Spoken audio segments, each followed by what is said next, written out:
Yeah. So we compare these two orders. The first order is subscript order. Okay. Yeah. So here we assume I subscript less than j subscript. So that's a ascending order. Yeah. So if we look at these two elements, okay. So their subscript, so their original locations in the given array is in ascending order. So one after another. A sub j is after a sub I. But the value order is opposite. The value order, the value of the, later element, a sub j is greater than, the earlier one, a sub I is greater than the value of a sub j. Yeah, so that's the inversion. Yeah. And we know this inversion concept is closely related to the, if array is sorted or not, related to our final destination. We want our destination, we want array is sorted. Yeah. So the property we discovered, it's a simple property we discovered. If an array does not contain any inversion, then it is ordered. Yeah, that's simple. Yeah, no inversion, then it is ordered. Yeah. All right.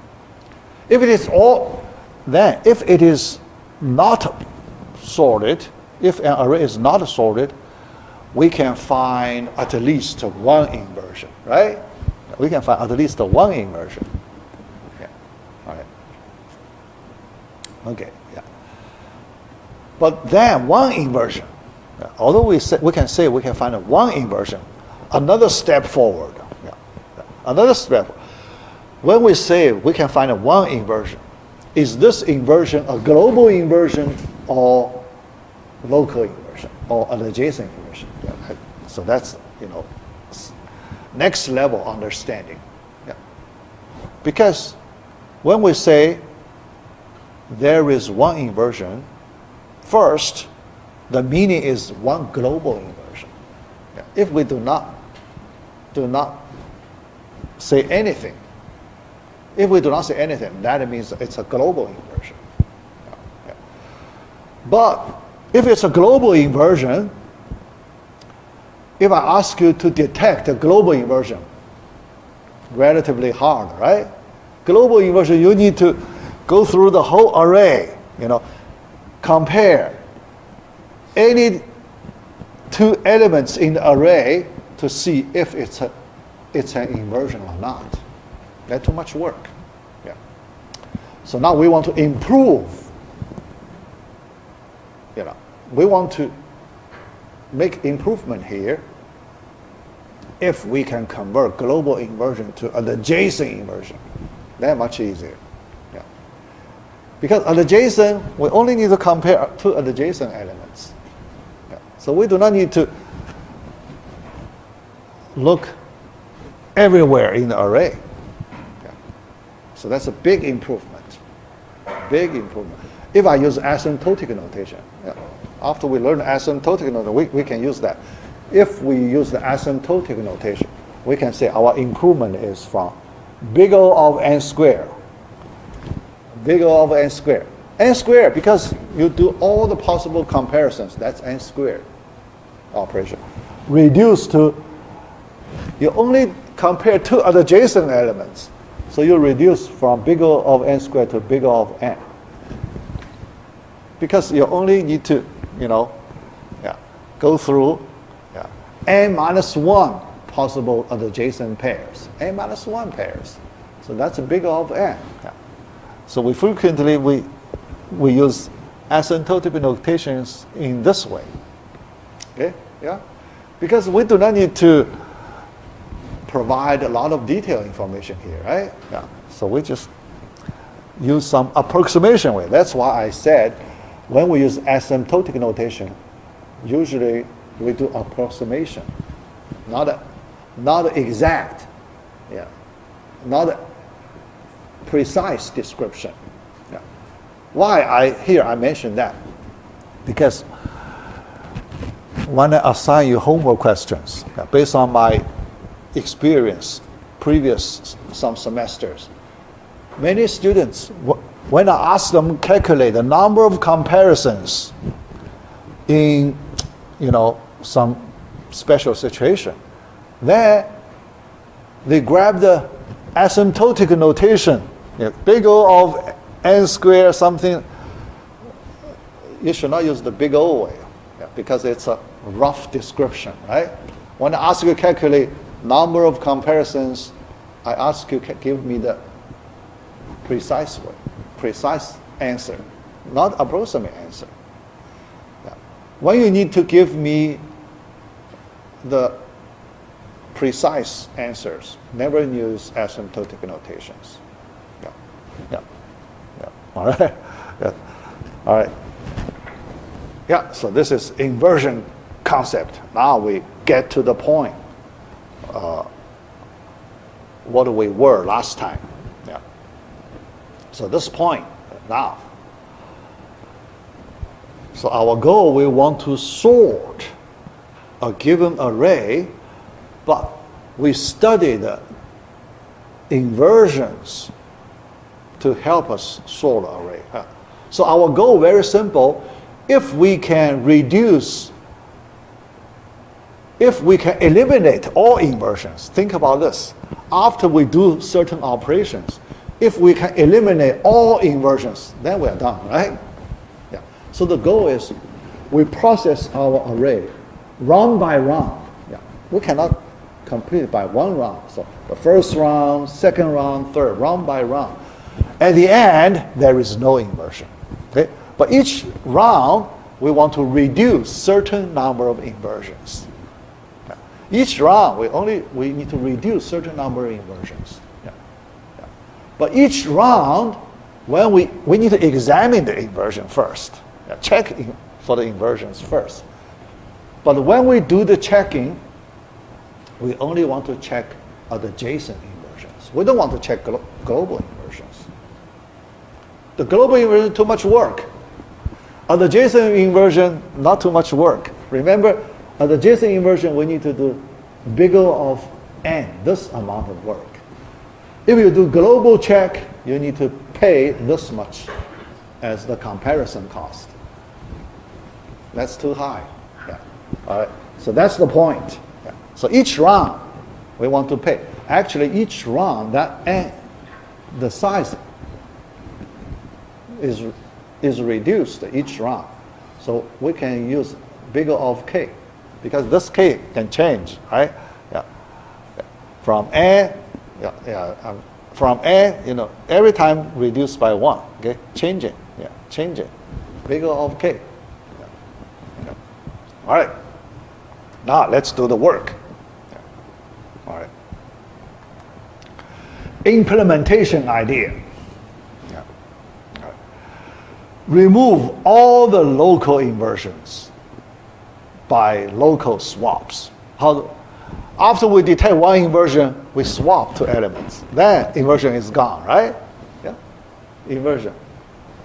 If you swap, when you get an inversion, so this AIAJ, you swap them, then the inversion is gone, right? So AI greater than AJ, okay, the inversion. So then you swap, then the new AI is greater than new AJ after the swap. That's simple. So here you can see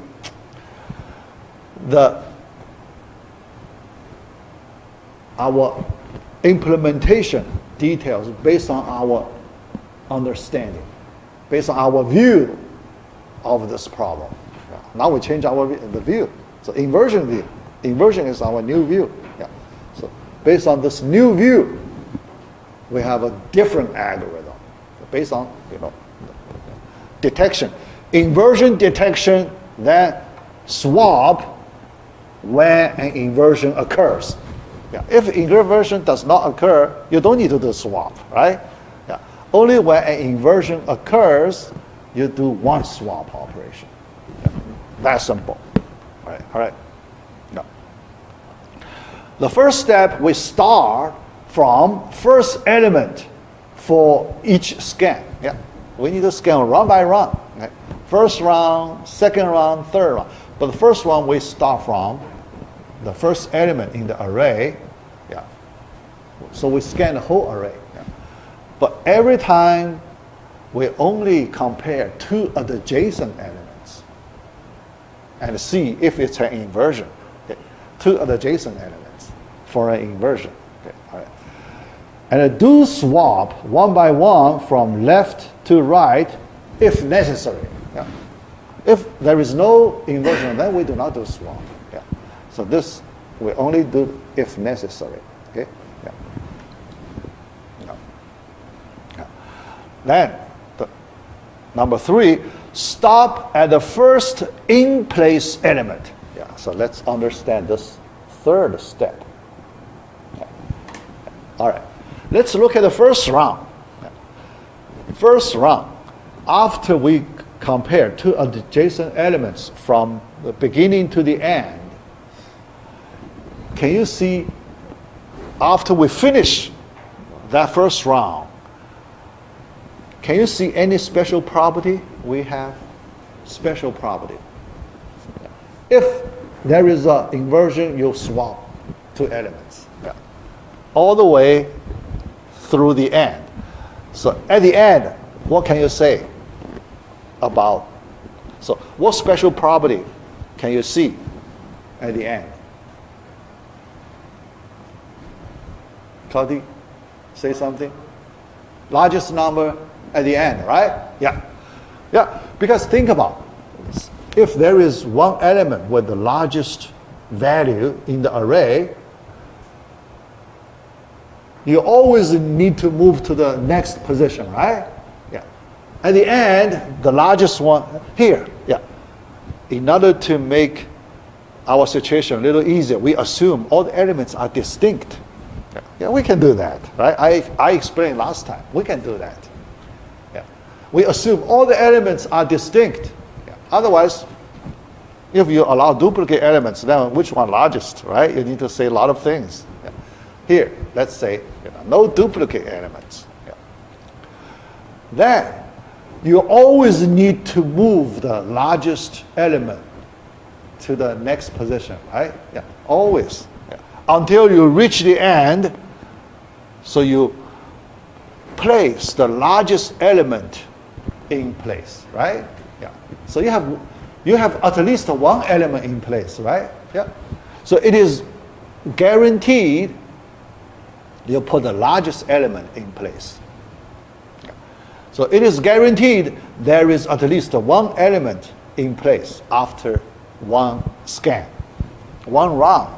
Yeah. Scanning. Yeah. Yeah. You put at least one element in place. Yeah. After you put one element in place, here let's say the first round, yeah, the last element, yeah, the last one in place. Then when you do the second round, do you need to include the one that is already in place? The second round processing. It is already in place, you should not touch it, right? Yeah. Yeah. So here, in our second round scanning, we should not touch the one already in place, right? Yeah. Why you touch it? Already in place, it's the destination. So no need to do anything on that in place element, right? So you should exclude it in your second scan. But your second scan, do you put the second to last in place in second scan?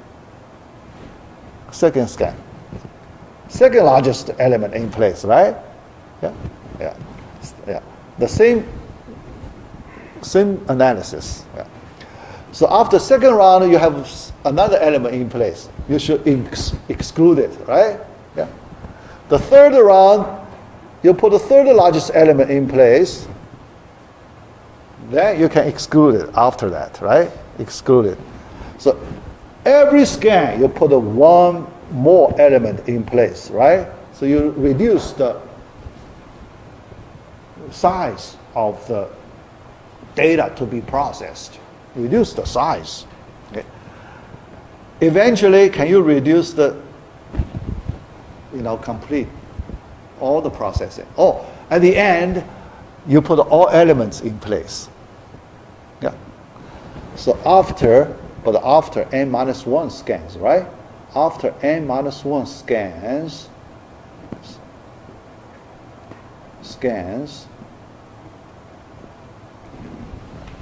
because last element you do not need to do anything, right? Yeah, you just drop it in place. Yeah. So after, at the most, n minus 1 scans, you put all elements in place. Yeah. So that's the whole process. Yeah. Whole implementation process. Yeah. All right. Yeah. So here, so let's do some further analysis. Yeah. Yeah. So there is one element in place for every scan. The property. Yeah. The in-place element of each scan appears at the end of the current array. Current array. Right? If we exclude those elements already in place, so that those elements do not belong to the current array, right? The current array will only work on those that we are not sure if they are in place or not. Okay. Yeah. So the current array. Yeah. All right. So each scan, the in-place element appears at the end of the current array. Okay. Yeah. All right. The current array is a subarray that excludes all the in-place elements. Yeah. So that these are the, properties. So in as our summary, yeah, so we get these properties. Yeah. All right. Then visual imagination. So now, based on this understanding, so let's imagine. So the whole thing we are doing here visually, yeah. The swap, we do swap, looks like bubble moving to the right. So that bubble sort. Yeah, you all know about the bubble sort. Yeah, you learned before. Yeah. But you didn't use the inversion way to understand the bubble sort, right? Yeah. So although you need to do the swap. Yeah. Yeah. But you do not use the inversion concept to understand the bubble sort. Yeah. All right. So here, so we have this bubble sort. Yeah. Next, we need to do efficiency analysis. How many comparisons do we need to implement the bubble sort? Okay, how many comparisons? Yeah. Similar to our analysis of selection sort. Yeah. Because the reason is the first scan you compare n minus 1, right? Because you have n minus 1 pairs, adjacent pairs. Yeah. So the first scan, you do n minus 1 comparisons. The second scan, you exclude one elements in place, so you do n minus 2 comparisons, and so on. And the last one, you do one comparison. Yeah. So this formula you use the same as the selection sort. Same as the selection sort. Yeah. Okay. Yeah. After we learn the asymptotic notation, later we can say big theta or big O. Yeah. Because sometimes people use big O, sometimes people use big theta and square. Yeah. Yeah. Yeah. Yeah. Because actually, when we compare big O, big theta, most of the time people use big O. Okay. Yeah. Because the upper bound is more important than the lower bound. Yeah. Upper bound more important. Okay. Yeah. Lower bound, much less important than upper bound. If we do not look at the lower bound, then we do not need to use big theta, because our main focus is at the upper bound. Yeah. So that's why most people use the big O notation. Yeah. All right. Yeah. All right. So here, but there is another question I want to ask you. Yeah. What is the basic operation in this algorithm? Here, let me recall this concept, the basic operation concept. The operation that we use the most in this algorithm In our implementation, usually we have multiple operations, yeah. But we want to see which one contributes the most to the whole algorithm. That's the basic operation. Here, I want to ask you to compare comparison operation and swap operation. Yeah, you need to do swap operation, right? So let's compare these two operations, swap and comparison. Which one you feel contribute the most to the whole algorithm in its execution time, contribute to its execution time? Which operation contribute more in the, response time or total cost? Yeah. Try to compare. Yeah, which one? Use which one? You need to do more such operations. That's the meaning. Okay? Which operation you need to do more such operations? Can you see that? Can you see that? Yeah. All right. Let me give you a hint, a little more information. Yeah. Given an array that is already sorted, given array already sorted, you use this special case to compare these two operations. Okay? What conclusion can you get? Given array already sorted, in ascending order already. Now you compare these two operations. Which one you need to use more? Comparison. Yeah, because if already ordered, you do not need to do any swap operation, right? You need to do zero swap operation. But you still need to do the same number of comparison, right? The same number. You cannot save anyone, right? You cannot. You still need to go through the same number of scans, right? From beginning to end.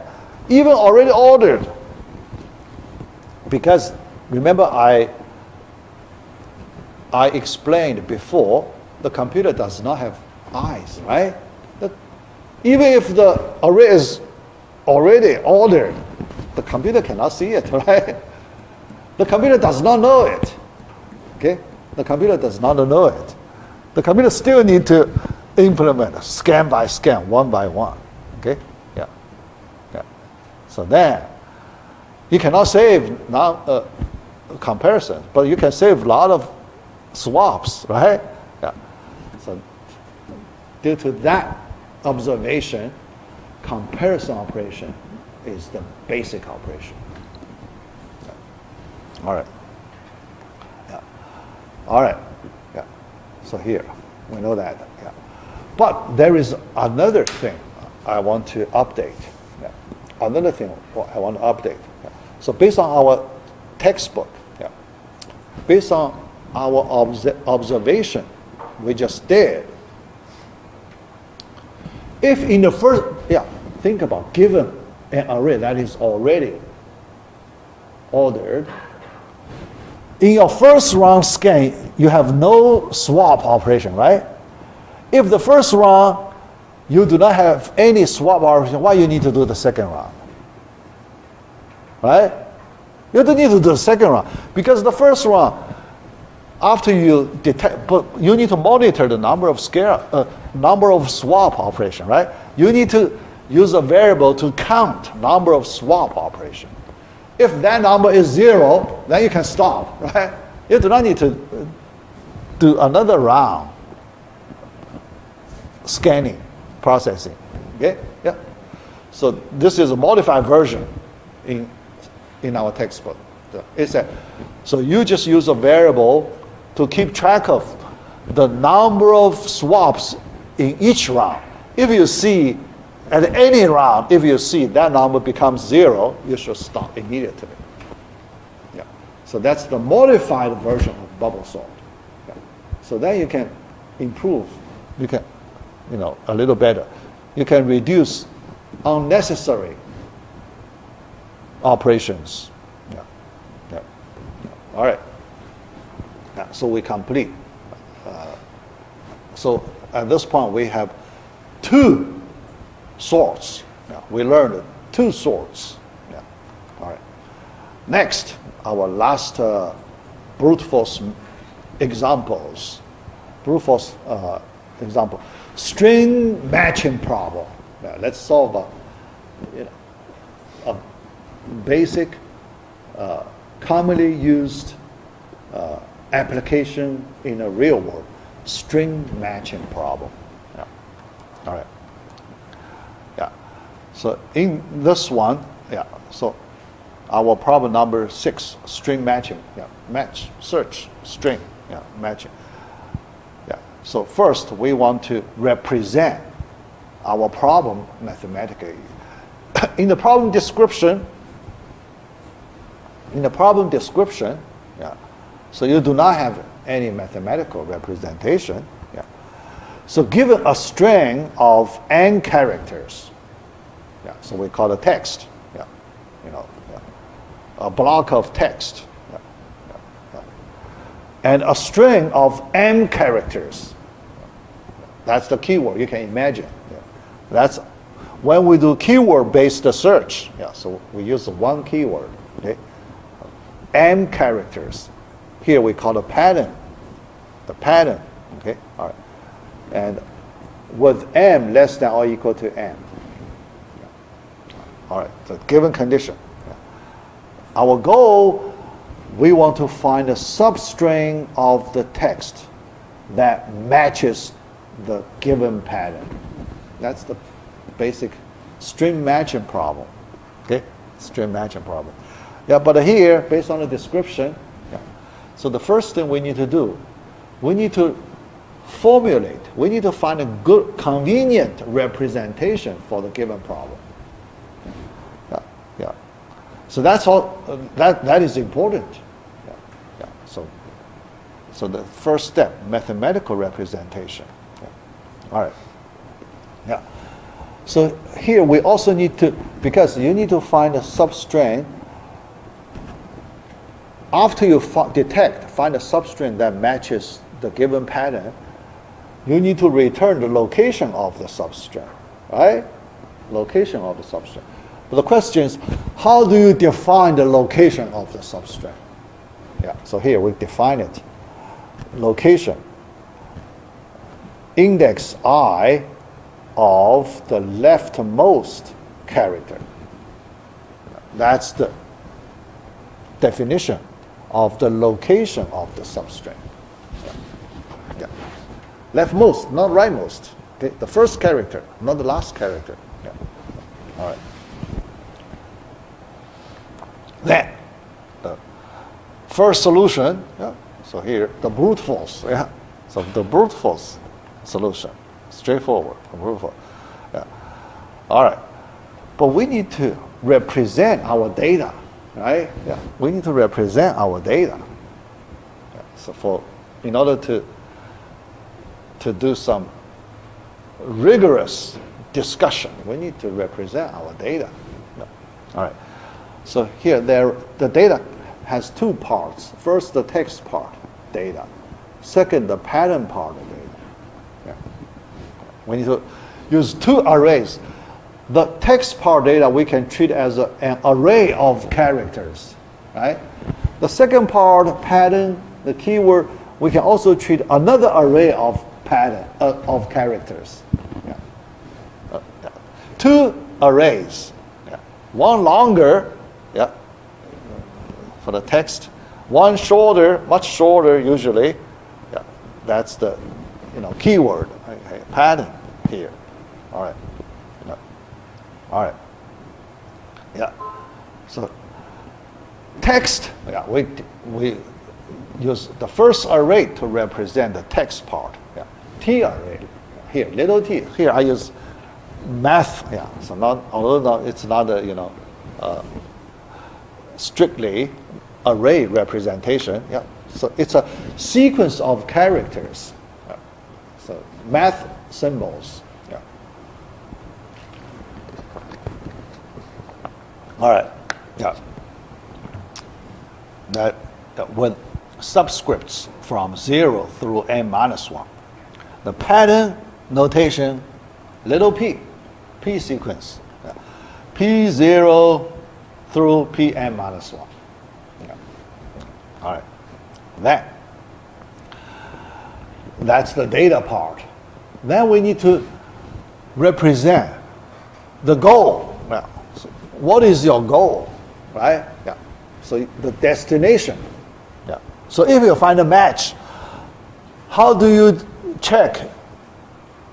You find a match. Yeah. So you need to describe the matching condition. The matching condition. Okay. Yeah. All right. So let's the requirement.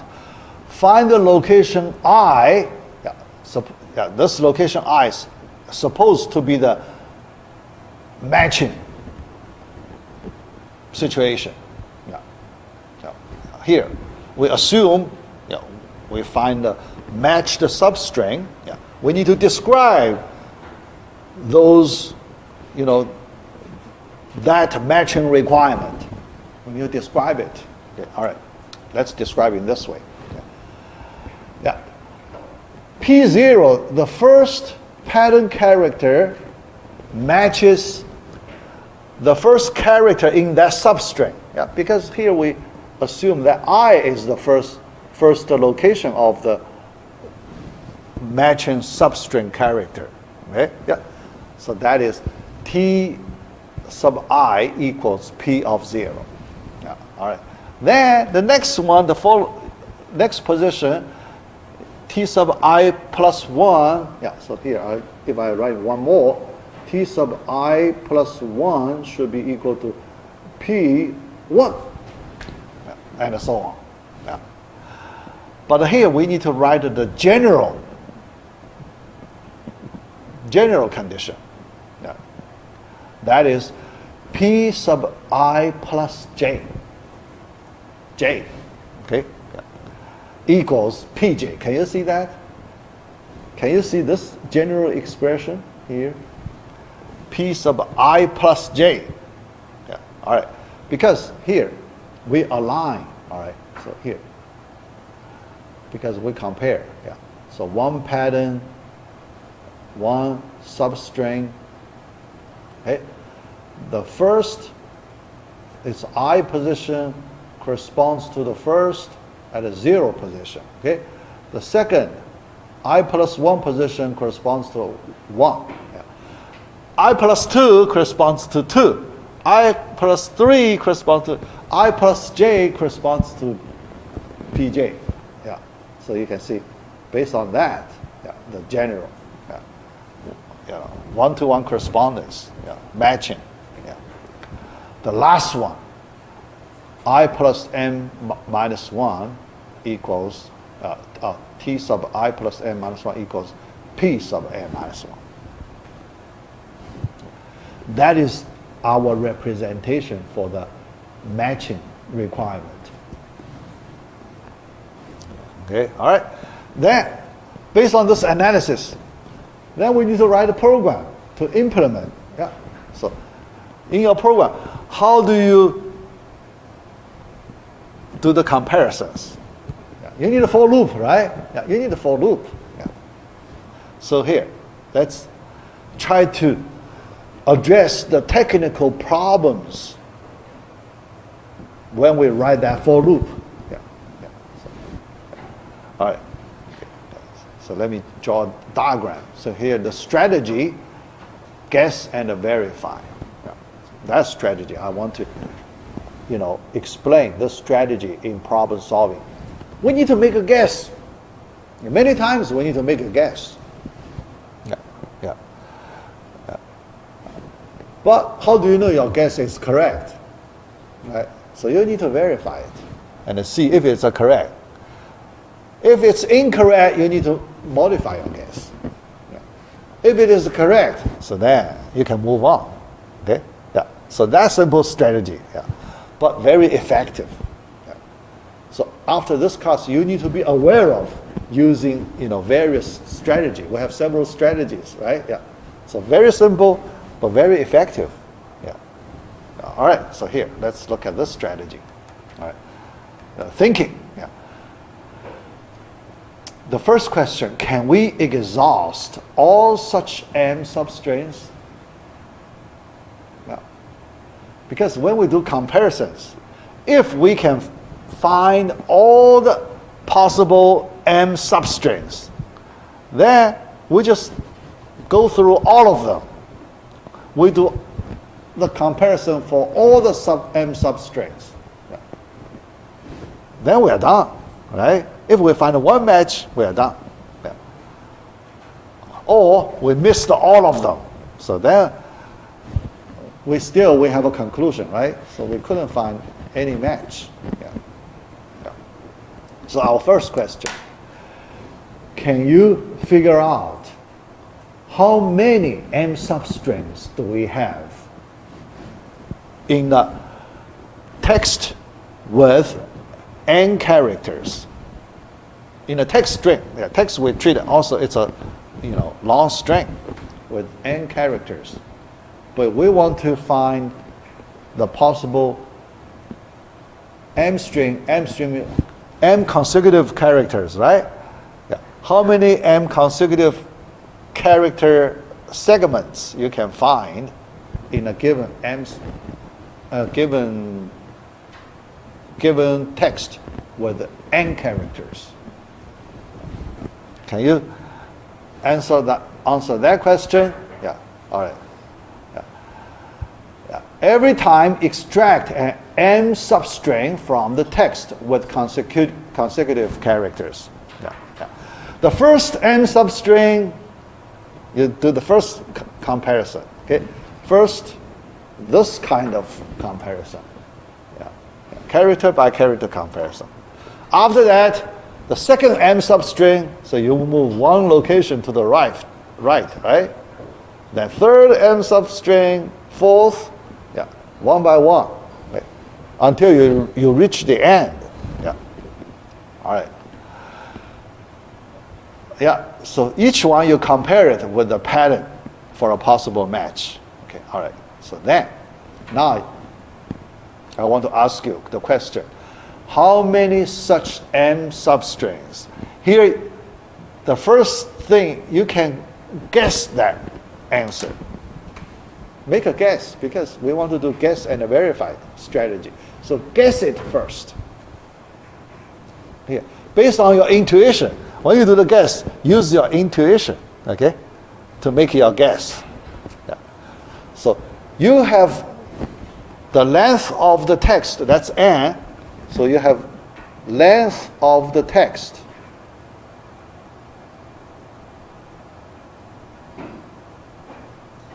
You have M, the length of the pattern.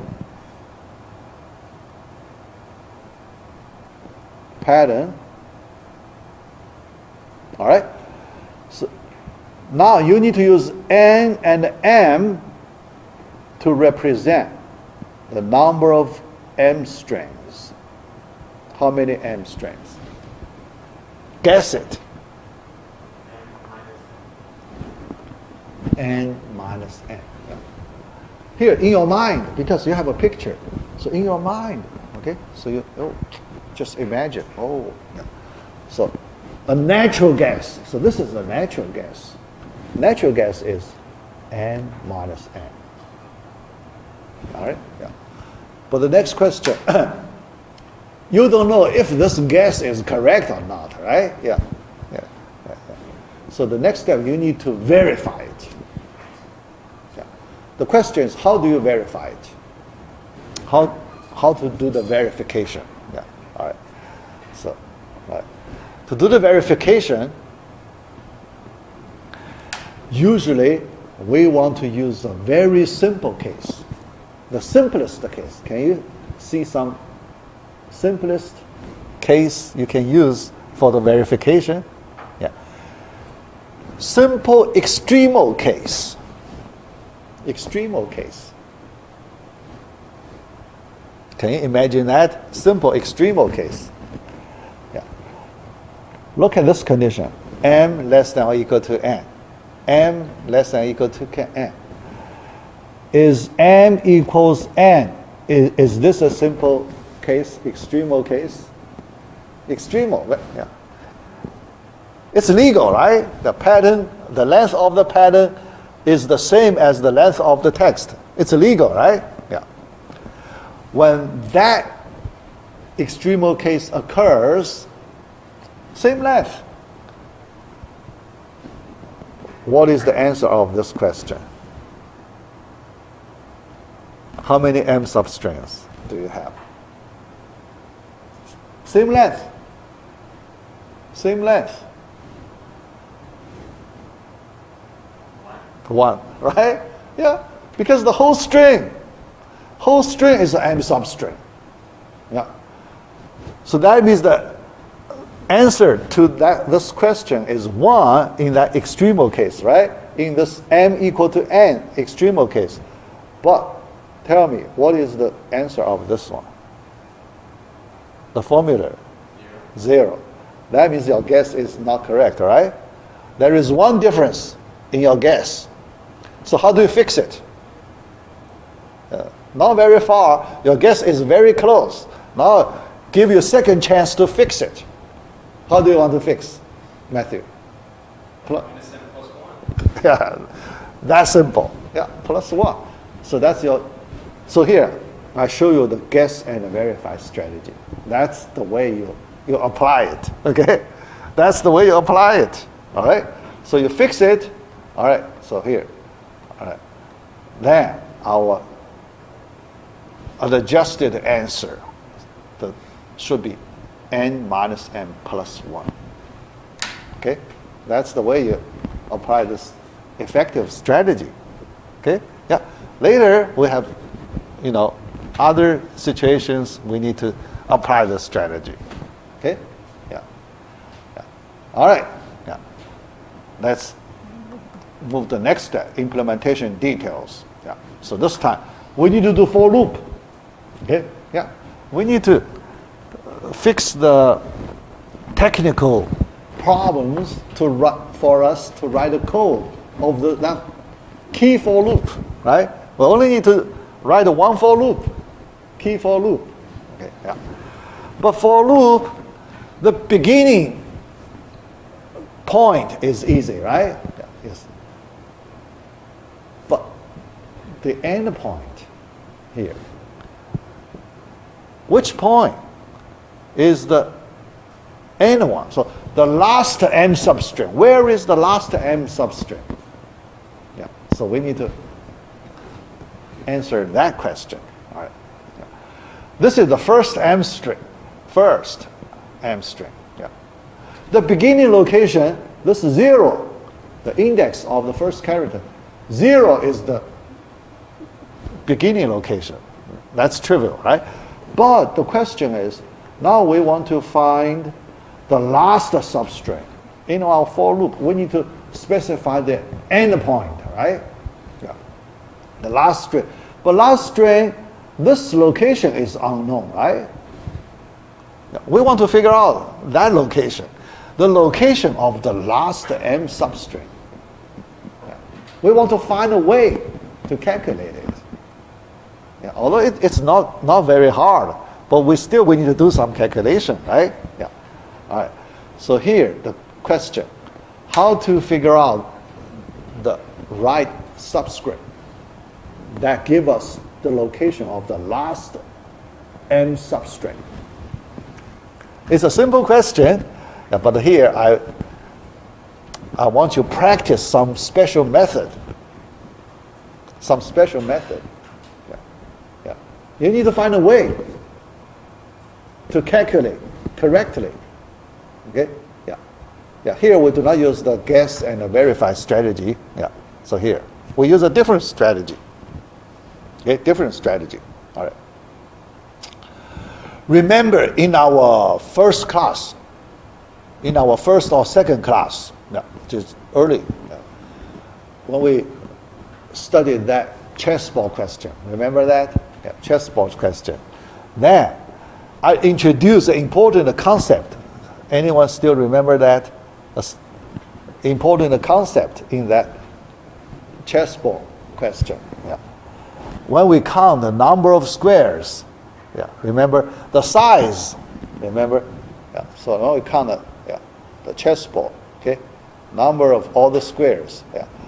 So the square size we use m by n, right? Yeah. Yeah. The number of squares we use another m by n number of squares. Okay. Yeah. What special property we observed at that time?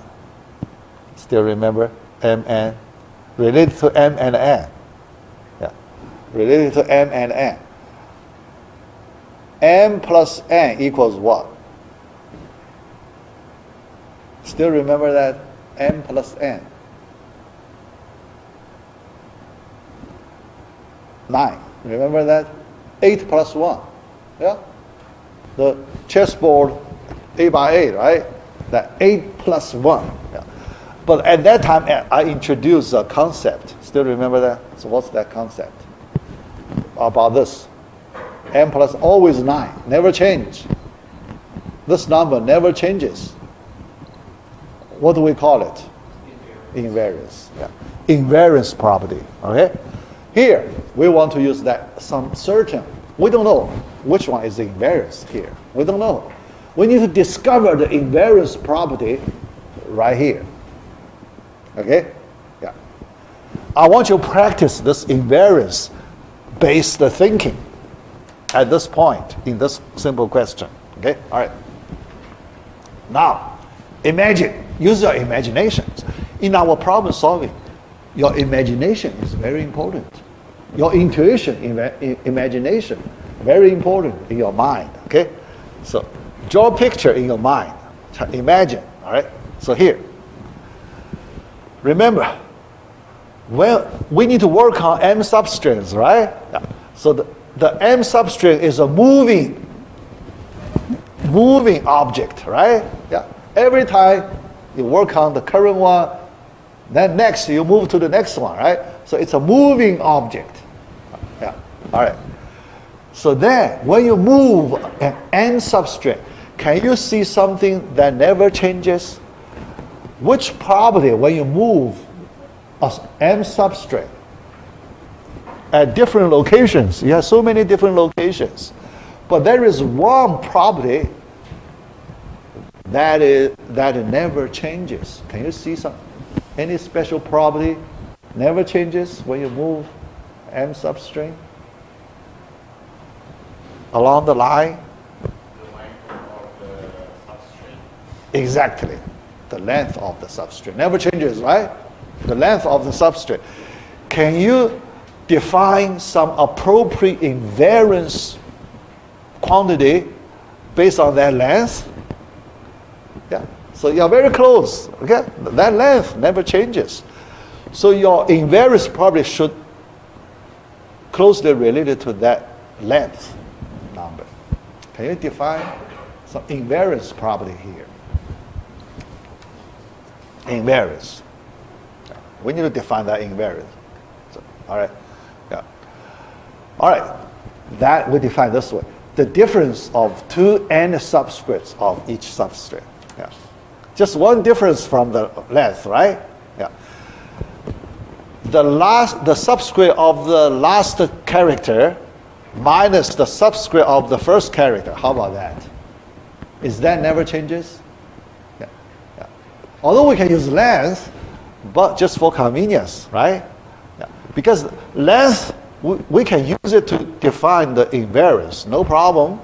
But for convenience, yeah, that length, we need to use the last minus the first plus 1, right? That's the length. Length, you need to plus 1, okay? That's here for convenience, we drop that plus 1. Yeah. Here we use the last subscript, subtract the first subscript to define our invariance quantity. Yeah, it never changes. Okay, then based on this invariance property, we can set up an equation, right? Yeah, because we use the first M substring, then we use the last M substring, we set up equation. Because this invariance property has the same number for the first M substring and for the last M substring. So we get an equation. here, suppose we use x to represent that question mark, okay? Yeah, we use this location, we use x to, we need to find this x value. All right. Then, the invariance number from the first m substrate, is it m minus 1? Because the last subscript is m minus 1. The first is 0. Okay? So you use m minus 1 minus that 0. Yeah. That's the invariance, m minus 1. Right. Then, for the last m substrate, the last subscript, m minus 1 is the last subscript. The first subscript is x. So n minus 1 minus x should be equal to m minus 1. That's your equation. That is your equation. Okay? Then you find x. X equals m minus n. n minus n. Yeah? That means if you do a for loop, yeah, so you know where to start, where to end, right? Yeah. So from 0, then the last index number should be this one. This is the last one. n minus n. n minus n. Yeah. Okay. So you practice. Yeah. So here, invariance property. Yeah. Yeah. Another time, use this simple example. Okay. All right. Yeah. So next, yeah. The best case efficiency. Best case efficiency.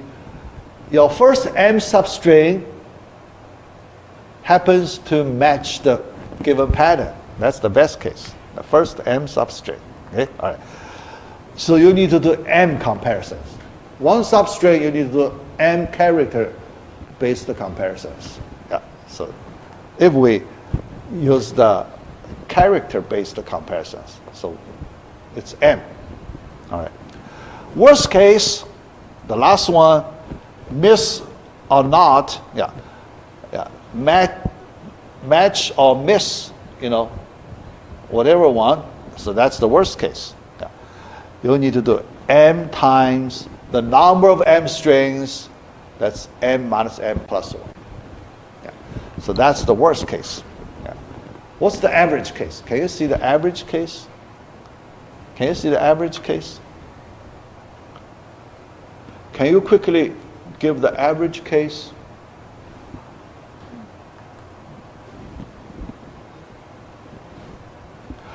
Think about. From best case to worst case, the cases in the middle, are they distributed linear, following the, because moving, every time, so yeah, 1 times n, 2 times, so yeah, because the first one you need to m comparison, the second one you need to 2m comparison, right? The third one is 3m comparisons, and so on. Yeah. The last one, yeah, that n minus m plus 1 times m, that comparisons. Yeah. Here you can see, these numbers increasing linearly. 1, 2, 3, 4, consecutive numbers. Yeah. What's the average case? Just our usual average, right? Yeah, usual average. These two numbers adding together divided by 2. Okay? These two numbers adding together divided by 2. Yeah? The reason is, all the intermediate numbers, increase linearly, okay? As a linear function. Linear function. Then you can do it. If it's a nonlinear function, you cannot do it this way. If it's a quadratic function, like a parabola, you cannot do it. If it increase following the log function, you cannot do it this way. Okay? Yeah. Only that linear function, then you can use, average of 2 end numbers. Yeah. Okay. All right. Yeah, so that's the average case. All right, so let me check how much time. So we complete this, yeah, oh, I only have 10 minutes. Yeah, all right. But I need to switch to module 3, part A. Yeah. We just get started. All right.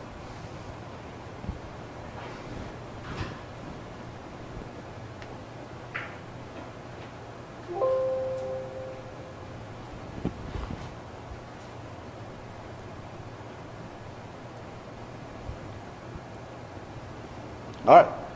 Then,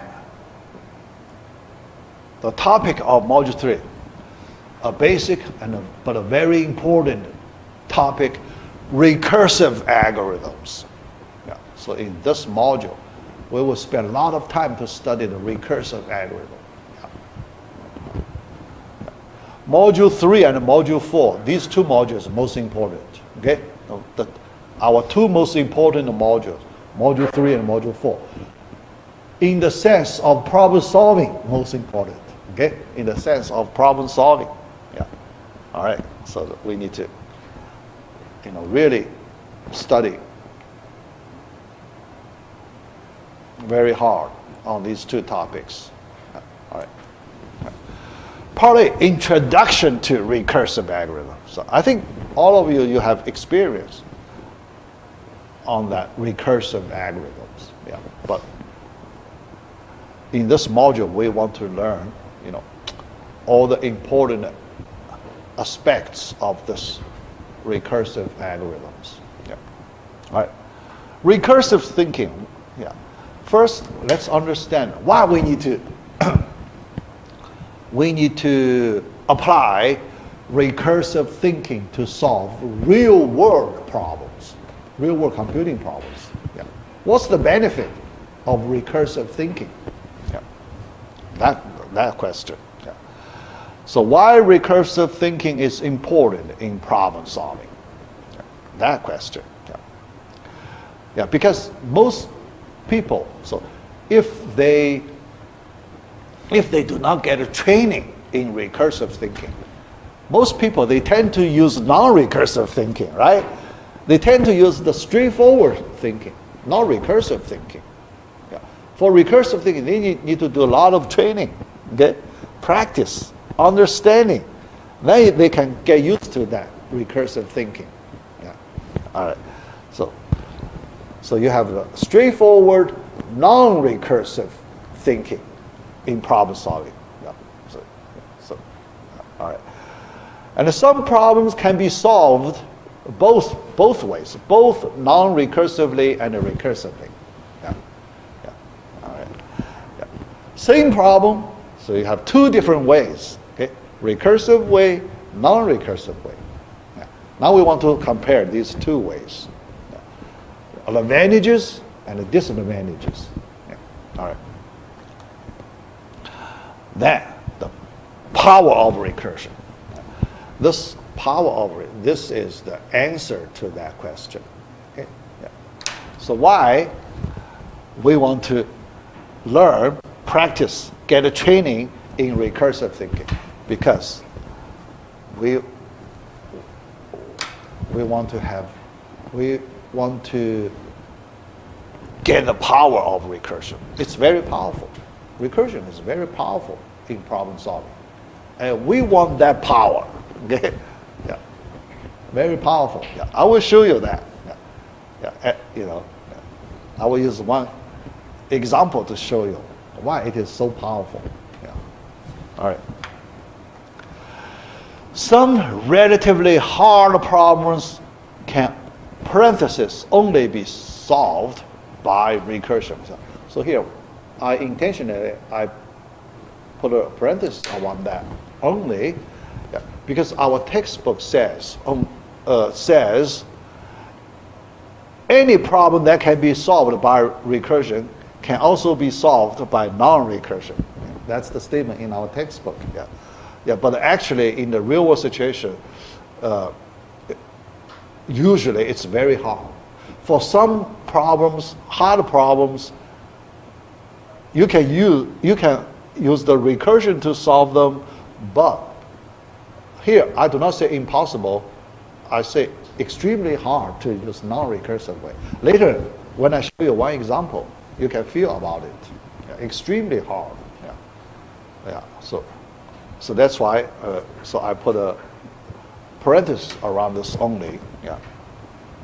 Yeah.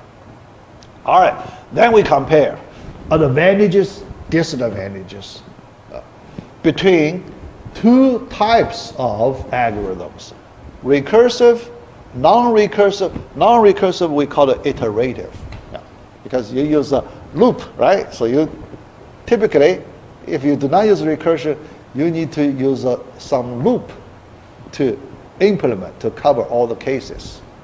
Yeah, yeah, that's possible. Yeah, that's possible. Yeah. So let's compare these two types of algorithms: advantage and a disadvantage. Let me check my time. Yeah, yeah. After I finish this slide, so then we run out of time. Yeah, so I just use 5 more minutes to finish this slide. Yeah. Advantage for the iterative: less resource. Yeah, that's advantage. Use less resource. Okay. Computer memory, specifically, the main memory resource in your computer, that resource, computing resource, yeah, the main memory, yeah. How much memory space do you need to use? Okay, yeah.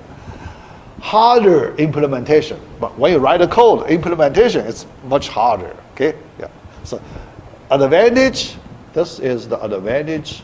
This is the disadvantage. Okay, for the iterative. Yeah. But for recursive, just opposite. Okay. Recursive, you need to use more resource, more computing memory, resource. So this is a disadvantage. Because more resource, okay? Yeah. So then you may have some impact. Later you will see. The more resource, there is some impact. Yeah, you need to, handle some possible potential problem. Yeah. But easier implement. That's the advantage part. Yeah. Implementation easier. Okay, and this advantage actually gives us the power of recursion. We want easy implementation, right? Yeah, we want that easy implementation. Here you can see, you can imagine. We can use some relatively easy implementation to solve some very hard computing problems. That's the power. That's the main reason we want to use recursive algorithms. Yeah. All right. Yeah. Then, so you may want to, now you may understand why iterative methods use less resource and recursive use more resource. Yeah, here, let me give you a simple explanation. Yeah. All right. The reason behind related to the recursion support in high-level programming languages. Yeah. Yeah. So first, our programming languages need to support recursion, right? Yeah. Some old programming languages, very old programming languages, do not support recursion. Okay, so but modern programming languages all support recursion. Yeah. But you need to do something to make that happen, right? So why old programming languages did not support? New programming languages support. Yeah. Because people do some special treatment, yeah, internal treatment to make it happen. Yeah. Here I want to explain that special treatment. Yeah. To make a stack, to make the recursion possible. Yeah. That's related to the implementation inside main memory. So here we imagine this is a main memory. in order to implement recursion in main memory, we need a special data structure stack. You have learned this, okay? In your data structure class, you have learned the stack data structure, right? The stack has the problem. First in, last out, right? Fi, first in, last out. Okay? Yeah, because you push the item into the stack 1, 2, 3, 4, 5. When you retrieve, the top 5 process first. Okay? Then second, and the first one is the last one. Okay? Yeah. Yeah. First in, last out. That's the stack. Okay? Data structure. Yeah. All right. But in order to make the recursion possible, people need to use the stack to implement. Okay? Oh, yeah. So let me leave next time. Yeah. I talk about the stack implementation of recursion. Yeah. Inside high-level programming languages. Yeah. Then, so you can understand better. Yeah. Recursion.